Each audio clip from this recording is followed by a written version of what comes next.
හෝනියම තමයි ගෑණි මිනිහට බයින එක. හොඳට බලන්න මේ තියෙන මේ බුද්ධ වචනේ තියෙන්නේ බිරිඳගේ හදවතින් එනවා කියන වචනයන් පව් මේ මිනිස්යාට හොදක් වෙන්න ඕන කියලා. අද ගෙවල් වල තියෙන වචන ටික නම් අම්මෝ යම්කිසි ස්ත්‍රියක් ස්වාමියාට බැන බැන ඉන්නවද යම් ගෙදරක ඒ ගෙදර හෝනියම නම් මොන පුහුලෙන්වත් කපන්න බෑ. මෙතනද දරුවනේ නුඹලා අනාගතේ විවාහ වෙන්න කැමැත්තෙන් ඇති.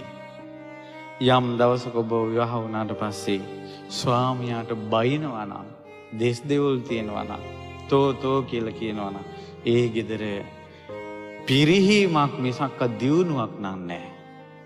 බුද්ධ වචනේ සැනසෙල්ලක් නැහැ කියලා කියන්නේ මේ. ඔය වාගේ ගෙදර තියෙන අඩන්තේට්ටන් ඔක්කොම මැද්දේ දෙන්න කා කොටා ගන්න යන ගමන් ගිහිල්ලා බන මඩුවක ඉඳගත්තා කියලා.